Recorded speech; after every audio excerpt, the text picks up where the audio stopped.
I'm the Doctor. I'm a Time Lord. I'm from the planet Gallifrey in the constellation of Kasterborous. I hope the ears are a bit less conspicuous this time. You might be a doctor, but I am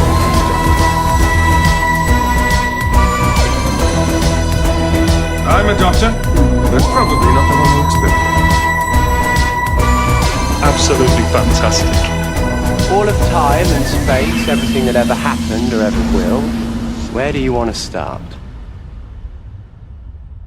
Hi everyone, welcome back to Bigger on the Inside. Today we're going to be talking about the second episode of Series 1 of NuWho Doctor Who. Harry, what's it called? It is called The End of the World. No, it's not. It's called The End of Time. If you... Wait, is it? Well, what's it called? No, it's called The End of the World, isn't it? It is The End of the World, Tim. The End of Time is Tennant's last story. Christ. Fake man. If you listen to the last episode, you'll know that I ended the episode not remembering the name of the episode we're about to listen to. The look on Harry's face, though, as he told me the name of the episode, was the look of someone who was purposely trying to convince me that the episode title was wrong. What? I was just thinking, like, at the end of time, like, are we just going to skip? We're just going to skip all of Russell T Davies' era? Like, imagine someone actually got that wrong in real life. Like, imagine they'd watch the first episode and like, oh, great, I'll tune into the second, and then they watch Tennant's last story. That's so much. They're like, who the heck are all these people? Actually, none of the same characters. None of the same characters are in either of those episodes. Rose, Mickey, and Rose Jackie. and Mickey appear, but only Mickey is now married to someone they've never seen before. Yes. And... Yeah, I didn't think of that. Cool. So we're going to talk about the End of the World episode 2 of Series 1 of Doctor Who. I only watched this last night. It was an episode where I thought, I'll just put it on, but the fact that I now have to make notes for this, I probably have to sit down and watch it. I did enjoy it. There's a few things that I thought were a bit strange about it. What did you think? I think it's definitely not as strong as an opener as Rose. I feel like I'm kind of glad that I watched them both less than a week between each other, because I think they work better as kind of a two-parter. They're both written by Russell T Davies, and kind of this does kind of further reintroductions to the Doctor, introduces the idea that he's a Time Lord, he's from a planet that's destroyed. Yeah. And I feel like kind of that's the strongest stuff about the show, and kind of how it fleshes out the relationship between Rose and the Doctor, the whole thing of her realizing that she's travelled off with some stranger she barely knows. Yeah, because they have that argument, don't they? They have an argument. I think that's the best scene. That's the best scene in the episode, in my opinion. Yeah, I think it's really good. Kind of like, yeah. Because I think it really leads... I kind of said last... Sorry, go on. No, I said this last time, but I'll say it again, that I think that just the chemistry between Billy Piper and Christopher Eccleston is great. I think the way that Russell T Davies has written them is very charming. Yeah. Especially stuff kind of like the jiggery pokery? Jiggery pokery, yeah. Yeah, jiggery pokery, and the scene at the end about them just wanting chips. Yes. Just stuff like that just feels just very natural. Very, like, honestly, like, one of the best pieces of acting for me is the bit where Rose is just like smells chips and she just wants chips. Like, I really believe in that moment that she smells chips and wants it. Like, I can smell the chips when she smells the chips. I really like the start of the episode. I think it's a really good, like, okay, this is a show about time travel. They go to, like, 3 destinations. Well, they supposedly go to 3 destinations straight away, and she's not impressed by any of them. She's like, so he just takes her to the end of the world. I find it actually is quite incredible how kind of, obviously, they're not, just kind of the idea, the notion that if they were to, even though you don't see it, the notion that if they were to step outside, they'd be in a completely different era of time. It's a very exciting way to introduce time travel. You know, like, we're 100 years in the future, we're 10,000 years, new Roman Empire. Yeah. Like, just kind of that anticipation for seeing what's outside. I mean, that's kind of, obviously, that's a quality that the show has always had, you know, that you could go anywhere and any when in time and space. No, I know what you mean. Yeah, I think it does. I believe I should have mentioned this in the last episode with we talk about the TARDIS, but I think this is the only time where the first time where we properly get to see it in action. Eccleston in the TARDIS, and I think if I remember rightly, up to that point, it was the biggest TARDIS interior set that had been built. Does that count the TV movie? Because I remember the TV movie had a pretty elaborate one. It's quite big, but I don't know. Maybe just for TV, excluding the TV movie as an actual series, I know it's to be the biggest. One question I actually have about the TARDIS, because obviously, just when you see it in the show, it seems like it's just that one room. Is there a toilet? Are there beds? Well, yeah, because isn't Tennant's TARDIS is the only TARDIS where... Sorry, Eccleston's TARDIS is the only TARDIS where we don't actually go into other rooms. Now, I know there's, in Tennant's first episode, there's that scene where he has, that big wardrobe room, but I'm not quite sure, how did he get there? Is that... Yeah. Because I don't see any stairs. Yeah, that's true. Yeah, I never thought of that. Yeah, maybe it's on the other side, because we never see the camera facing the other way in this TARDIS. It's behind the camera. It's behind the camera. I'd love an episode where one of them just points at just out of shot of the camera and goes, "Yeah, the toilet's just over there, next to the supercar." And bedrooms are just over there. Yeah, he mentions all this really cool stuff that we can never see. I wonder what a TARDIS bed would look like. I know, I do wonder that. I really liked the way they introduced all these new monsters. I think it was a really good way of saying, because I'm right in thinking there are no classic monsters in that episode. When they walk through, they're all new monsters. Not to my knowledge, no. No, so they're all new. No. I think it's a really good way of introducing new monsters, because in the first episode you get the Autons with some elements of NuWho, and in this episode it's all just new monsters. And they come at you like that. They're just one after another as they walk through the door. Yeah, and at first, I was a little worried just by some of these very goofy designs. This blue guy on a chair. The Mox of Balhoun. Yeah. Yeah. And then, I can't remember who else. There were a lot of, the blue... Something about the blue makeup didn't work for me. There were a lot of blue people in this episode. And... I don't know, you could kind of tell it wasn't it wasn't the most convincing blue makeup I've seen. Yeah. So I was a little worried about that, but I think that as a whole, this assortment of goofy aliens did more than just being a kiddie amount of aliens, because it was a better way of introducing. Yes, yeah. The scene where they all gather and they start talking, and you see from Rose's perspective just how overwhelmed and far from home she is, surrounded by all these bizarre creatures. And she even says something I can't remember what she says. I think she just goes, "They're alien." You look at them and they're alien. Yeah, that's what she says, yeah. I think it was a much better way of introducing new Doctor Who monsters than what we've seen recently. Yeah. Right, to go, here's some... In what regard? In regard to Whittaker's first series, where every monster was a new monster. And I feel like it maybe... Sorry. Oh. No, you keep going. Sorry, I thought the Zoom call just closed. For anyone listening, me and Harry do this by Zoom, and I think it's fair to say neither of us really know how Zoom works. No. I've done a few calls with friends, and they've never worked. No, this one's only just about holding together. I think it was a really good way of introducing new... aliens. It's quite interesting as they're walking through, apart from the face of Bo and Cassandra, you don't hear or see any of these monsters ever again. No. A lot of effort went into design, must have gone into design these. Some of these they did look I make fun of the blue looking people, but everyone else, they're pretty top quality designs. Yeah, definitely, Part of me thinks that maybe the only reason they brought the face of Bo back is because so much effort went into designing that character. Yeah, they were like, this spent so much money, we need to use it again.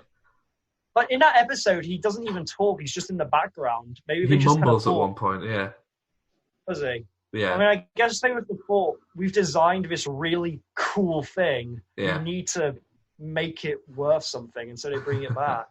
Yeah, that's quite interesting because when Cassandra returns and the Face of Bow return, they both return in the same episode, which is Yeah. episode 2 of series 1 and episode 2 of series 2.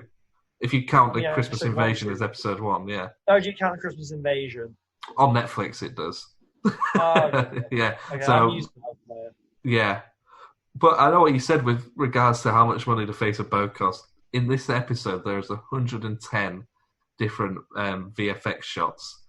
And I think Are there? a movie at the time, Gladiator, I think only had around 40. Wow. So I watched an interview. No. Sorry? No, you continue. What I you're watched saying. Russell T Davies do an interview where he said this episode cost far too much money and we needed to do it on the second episode because it sort of hooks people back into it. Almost if people Yeah. don't remember this episode, they may as well just not bother making the show. You hear that a lot, that they don't, with a show, especially a show like Doctor Who, they don't split the budget equally between episodes. They kind of have to decide which episodes are going to be expensive and VFX intensive and Yeah. which ones are going to be cheaper and more intimate. And the interesting thing is usually the cheaper episodes are often the better ones. Like, yeah, I know with Father's Day that's the case, but we can get to that when we get to that. Yeah. But yeah, I know something like, for example, I know that Blink in Series 3, that was the reason that episode exists is because they had very little budget for it, yeah, and they had to fit in with, and David Tennant's schedule was very limited, so they had to film it in a way that meant they could use him sparingly, and Yeah, it ends that's up being one of the best episodes of the show in a lot Yeah. of people's eyes. What did you Yeah. think of the VFX actually for the episode? Because we mentioned in the last episode we did, we mentioned how some of the effects don't hold up as well. This episode has 110 different VFX shots. I feel like the ones that are just kind of space and of Earth, they're obviously fake, Yeah. but they do their job. Yeah, They do maybe their job. because you haven't actually seen something like that yourself. Whatever the And I CGI. feel like, and I feel like especially kind of Billie Piper's performance kind of helps sell it. Yeah. Like she looks very in awe of it, Yeah, and I think definitely. that helps to sell it. Oh yeah, definitely. I feel like the effects that don't work are the little spindly guys, the little Yes. robots. I noticed it really when the ball opens and they crawl out the ball. I was like, oh, that just looks like a ball that's just been put there in Photoshop. Yeah, it's very unconvincing. Although one special effect, which I think is really good and still today I think is impressive, is Cassandra. Well, I I've think got that here. I've wrote, ask Harry what he thinks of Cassandra because she costs more than anyone was willing to actually pay. I know Russell was like, Looks this is great. ridiculous. She looks really good. Well, I don't know if they just like superimposed a face on that or what. Yeah. Like especially the shot where Rose goes behind her and she Mm. sees like her talking. Like I don't know how they did. I couldn't say how they did that. It looks really good. It's really impressive. And like there's bits where you see her talking and someone enters and you can see the person moving around like through her skin. Yeah. I think Cassandra looks incredible. Yeah, because I know they had a problem when they were designing Cassandra because, like you say, she's not transparent. She's translucent, where you can sort of see through it, Yeah. opaque or whatever. You can sort of see through it, but you can't see it through all the way. But then she's got teeth and lips and a tongue, so it's almost like, how do you they were having problems layering it so that you would have the main skin, and then you would have the lips and the teeth, but you wouldn't see the lips and the teeth through the skin because it's part of the same body. Mm. But I know, yeah. It was quite interesting watching them make it because Zoe Wanamaker, who does I think that's her name, Wanamaker, who does the voice for Cassandra, they wanted her face as well. they wanted to keep as much of her performance in it as possible. And I think the only time it doesn't show is when they do a really close up on Cassandra, and her mouth's really good and her eyes move, but there's something about the way her eyes move just doesn't look. Something about it doesn't quite sit right. I didn't see that. For me, I think I was watching on a smaller TV, so it like some of those. Well, I can see some stuff like the CG, the bigger CG doesn't hold up. Yeah. Like I think something small like that face. For me, it looks basically perfect, as good as it would be if it was done today. What did you think of Jabe, the tree Who? woman? Jabe, the tree lady. I think she worked. It was. I feel she was too intense. It is weird that kind of she's like.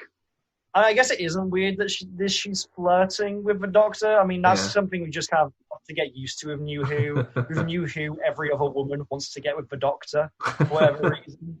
Yeah. That's just a trope of NuWho. Well, I watched an interview with Eccleston where he said it's really clear that the Doctor fancies Jabe.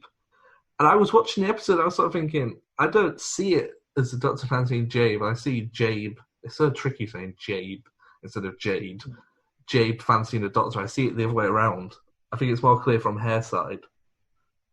Yeah, that's how I read it. Yeah. Yeah. And it's interesting. What's the one thing I'm going to say about just kind of that I feel I'm not as much as a fan on? I feel like there are some kind of cheap, like kind of things that feel a bit too easy. Like story beats for me, which feel a little too easy, not earned. Like the fact that she just scans him with this thing that tells her he's a Time Lord. I find that a little too easy. I feel like it would have been better if, say, her scanner just didn't detect who he was at all. Yeah. And that she had to figure it out through deduction. And the other thing, and this is something that's going to be like repeating throughout the show, but I really don't like, is the psychic paper. Oh, really? I feel like the psychic paper, like certain tools that the Doctor has, such as the sonic screwdriver, while sometimes some writers make it that it's a bit too much of a wand. Magic wand that can solve anything. Yeah. I feel like for this series, the screwdriver is kind of used, as a screwdriver, which is used, to open locks, to tinker with machines. Whereas the psychic paper, a piece of paper where you just tell someone what's on it and they believe you, I don't know. I feel like it gives the Doctor just a little too much access to things too easily. I think this is really good. Just me. I feel like. Yeah, I think this is a really good episode for the Doctor, especially for Chris. I feel like he does so many different emotions, especially when he has to go and tell Jabe's partner who she came with that she's died. Yeah. And then he's instantly angry and gets Cassandra and outs her as the villain of the episode. But then he does the anger again with Rose when he's talking about the fact that he's the only one of his people left. And then even at the very start, when he's just excited to travel in time, you get to see different sides of this one character. And one of my favourite bits where we see that is when we see the different aliens coming in. And he's just so excited and amazed by all these different creatures. And when he's going, I give you air from my lungs, and just breathes all over. Yeah, you totally buy that this is a character who for hundreds of... Oh, sorry. This is a character... Harry's no, gassy. Harry's got a few burps on the way, I can tell. I had a lot of soup and bread before we started recording. Okay, I'm still digesting. It's okay, I'll let you off. Thank you. I forgot what I was saying. You were saying how he's been around for hundreds and hundreds of years, but he's still amazed. Yeah, that's it. Yeah, that's it. That you can tell that kind of, like, you kind of buy into the fact that the Doctor's the type of character who kind of, for hundreds of years, has just like gone off exploring of their own devices just because they love seeing the world and so much. Yeah, you can tell. And like they just like. Sorry, go on. Yeah, you kind of totally believe that this is a character who spent years traveling just because they love seeing new things and meeting new people. And like even with like kind of that, you can tell it's the cute thing, kind of the air from his lungs, that although he's been around and kind of he knows most of every planet's history, or at least he knows all of Earth's history, there's still things that where he kind of has to improvise. Like I feel like he's done that before. I feel like he's been in that situation before. And he's going, crap, we're going to have to do the air from my lungs stick again. So I feel like I like it, but kind of even though he's not, although he knows a lot, and he can sometimes be a bit cocky, a bit of a know-it-all. Here you see he's not, he doesn't always have a plan. He's not super meticulous in what he's doing. A lot of it he's just kind of being instinctive, being playful, and just improvising on the spot with the Doctor's actions. And I just like that. I kind of like the idea. It's very appealing, the idea of kind of this person who's just jumping around to wherever and whenever. Yeah, you really get the sense that in that room when all those aliens are coming through, he's just really just having a great time. And I think it's really obvious when Tainted Love by Soft Cell comes on, and he just starts nodding his head. He's like, yeah, I feel this. I'm really into this. Like, he really gets the groove of the room, and he's like, oh, I love this. How does the Doctor know Tainted Love? How does he know that song? I feel like the Doctor's the kind of... I'd like to think the Doctor's the kind of character who really likes listening to music. Yeah. Especially 80s, like, synth pop. He loves it. Yeah, I mean, I feel like Eccleston's Doctor, like, I think it makes sense. I wonder, is that a quick thing? Do you think every Doctor has different music tastes? Oh, maybe, yeah. Because Capaldi's quite, like, he plays the guitar, his version, doesn't he? Yeah.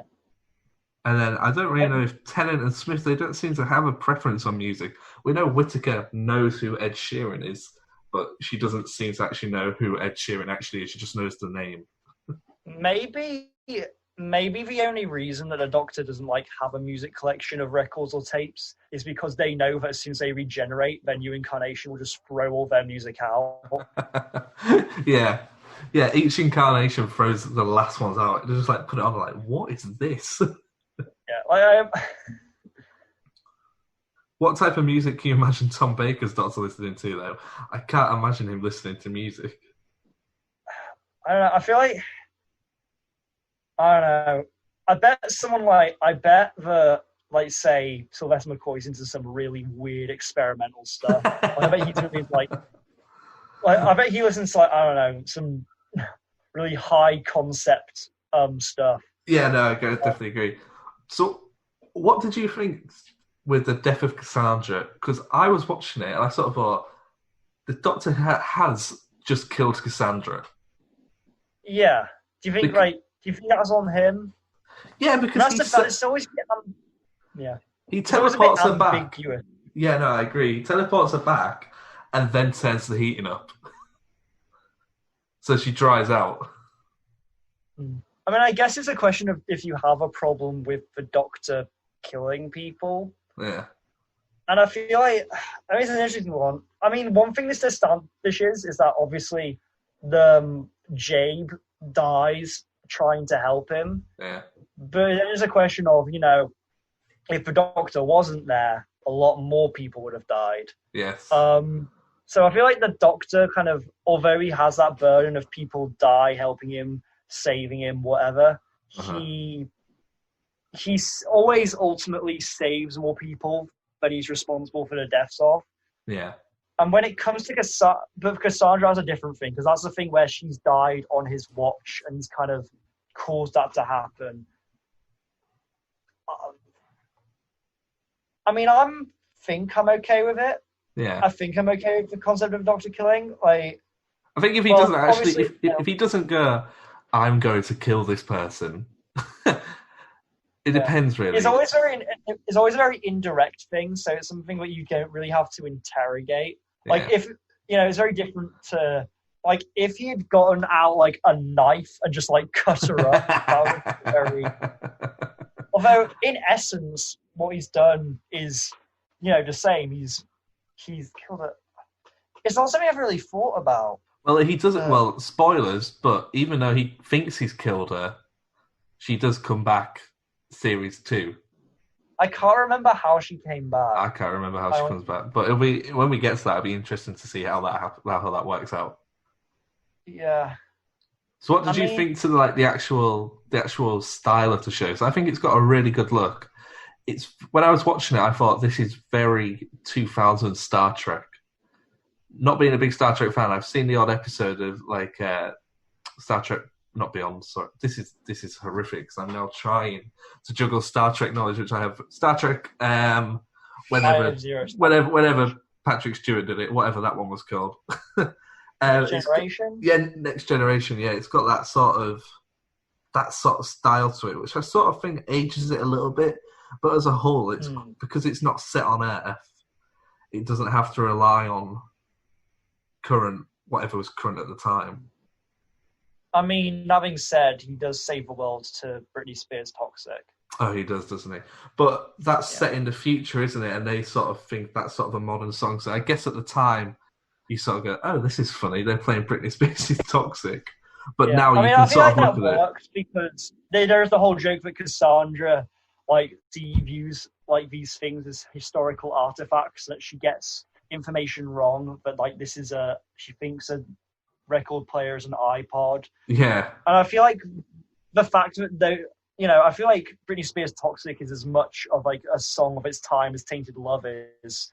Yes, definitely. So I feel like in that context, I think it works. I just find it kind of funny that this, British sci-fi show has a scene where the Doctor's running around to Toxic by Britney Spears. It's slightly strange. When it came on, I was like, oh, this is strange, isn't it? I like that scene though where Cassandra's bringing out all these different things and she's just making all this stuff up. She brings out a jukebox and says it's an iPod. She brings out an ostrich egg and says they had a wingspan of 50 foot and could breathe fire. I quite like that. I don't really think they do that much afterwards, where they sort of play on the tropes of people in the future sort of losing the actual meaning of what stuff is today. Yeah. One thing I have to say about the episode is that for an episode called The End of the Earth and about the end of the Earth, really not that much of it is focused on the world ending. There's a lot going on in this episode, and you kind of see at the end, Rose is looking at the burning up Earth, and she says there's so much going on that we missed it. Yeah. And part of me wonders if maybe it was a bit of a wasted potential thing. Did this episode really need to take place at the end of the world? Could they not have been at some kind of gathering of aliens on a spaceship at a different event? Maybe the back of the end of the Earth should have been something that had more focus, because that's an interesting concept. Yeah, they played on it a little bit with Rose's sort of oh, my mother's on that planet, but she's also down there as well, and her kids, if she has kids, and they're all down there. So it's slightly strange that they didn't really play into that much, but I think it's there as sort of a subplot, as an emotional thread throughout the episode. This is also the first episode where there's a mention of Bad Wolf. Oh, I missed it. When did they mention Bad Wolf? It's the Moxa Balhoun. He just casually mentions it. Does he? Oh, he mentions it to the face of it. I can't remember what he actually says. I'm trying to find it now, but I can't see it. I'm just skimming through IMDb trivia, and some of the trivia on here is just appalling. The first appearance of the face of Bo. That's not trivia. You can say that about every character in every episode of Doctor Who when they first appear. Nobody's going, this is the first appearance of the Moxa Balhoun. This is the first appearance of the blue person who dies. It's also the last appearance of the blue person who dies because they're dead. Apparently, this is the Doctor, because in episode 1, series 1, he rips the arm off an Auton, and apparently he also rips the arm off the repeated meme. Oh yeah, is that a thing in every episode? Does the Doctor rip someone's arm off? Well, like in Star Wars. Are we going for a Star Wars thing? Yeah. So, did you have anything else to say about the episode? Not really. I mean, yeah, it's good as a continuation. It's a very Dr. Rose episode, isn't it? It doesn't focus much on Rose's home that's life. Definitely what show. Yeah, that's definitely the strongest part of the episode. Definitely not as good as Rose, but it still does its job. I think as a kid, I would have loved this episode. All the weird, crazy aliens and being in the far future. I feel like as a kid, I would have been very captivated by the concept as a whole. Yeah. The stuff that works really works. The stuff between Doctor and Rose, Cassandra works great. Yeah. It's a solid episode. Aged in some areas, not so much in others. I definitely recommend watching The Confidential, because it's quite funny watching people in 2004 talk about VFX shots that I could now do on my laptop, and they're going, oh, this is cutting edge stuff. I'm having to crop Christopher Eccleston out of this, and with green screen, I can put him in here. It's like, ooh. Yeah, it's crazy to think that. 15 years ago, it doesn't. 2005, when you say it, doesn't sound that long ago, but it is 15 years. And you look at like fan films that people make now, and some of the effects on YouTube short films are better than what you see on.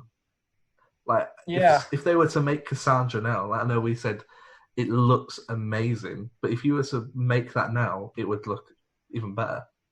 Yeah, I mean, it is mind-boggling just how far we've come with things like special effects. Yeah. Yeah. Well, I think that's a good way I know this one was a little shorter because we didn't really have as much to talk about because it's the second episode. Yeah. Last episode, we mainly talked about the rebirth of the show. But, yeah, I really like this episode. I think it was, I agree. It wasn't as good as Rose, but it's a good hook to bring people in to go, okay, we're setting out our stall. Yeah. This is what we have to offer. I feel like kids and families would have kind of watched this and seen, okay, this show has a very wide scope. There's a lot to offer. Yeah. You know?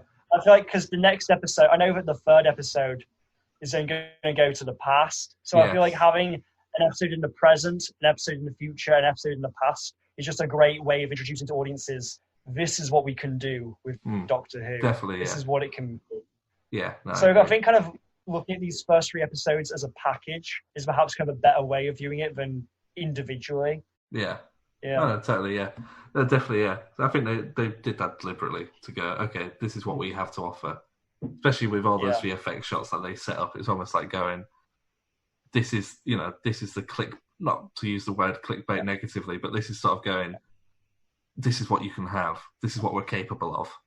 And if you compare it to, the level of special effects that was in Classic Who, which was, if you're lucky, a location shot that isn't a location, that isn't a quarry, maybe we'll have a couple of people in costumes. Yeah. Who knows? Maybe we haven't just repurposed.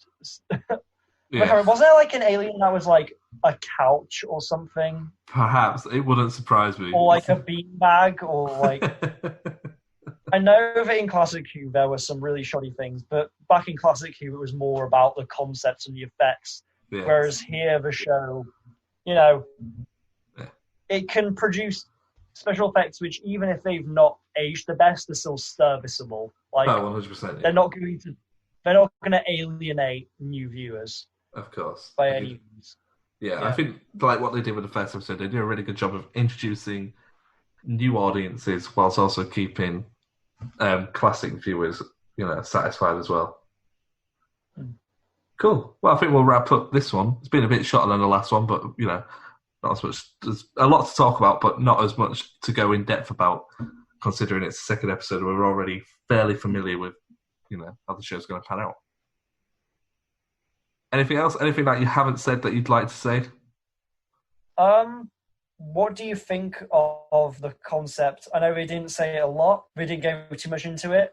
But the fact that reintroducing the show, they decided to destroy Gallifrey and have the Doctor be the last of the Time Lords. Well, because for me, I didn't really know otherwise. I didn't know. I remember learning that the Time Lords weren't always dead. I thought that was like a constant thing throughout the 50 years. And it wasn't until quite late, maybe towards Matt Smith era, where I sort of researched it and sort of thought, oh, right, no, this is just a NuWho thing that they killed off Gallifrey. And I quite like it. I think it gives the Doctor like a new story arc. Mm-hmm. And it kind of, I said it last week, it kind of adds a new sense of kind of mystery around him and the Time Lord as a figure. Yeah.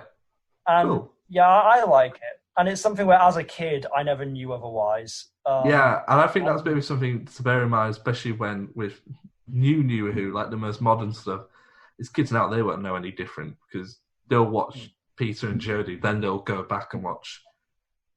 Oh, that's real weird though, to think that kids now watching Jodie Whittaker, they'll go, oh, what, there was a guy before this? And then they'll watch Peter Capaldi, who was our Christopher Eccleston, So would they think of Matt Smith, David Tennant, and Christopher Eccleston as classic Doctor Who?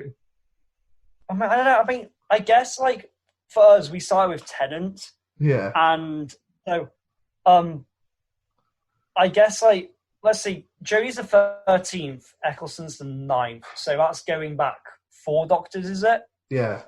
So that's like watching Tom Baker. Yeah, well, for us, if we start with the 10th, so if we go back for the 6th Doctor would have been Colin Baker. For kids today, Christopher Eccleston is what our Colin Baker was. But I feel there was that 15-year gap though in between, wasn't there? Yeah. So I think maybe if we were watching Colin Baker, it would have been dated more than kids today watching Christopher Eccleston. Well, I know kids. Yeah. I know. Well, that sounds so weird. I know kids. I know of kids who are watching Doctor Who, and they're only like 7 or 8, but their favourite Doctor is Christopher Eccleston.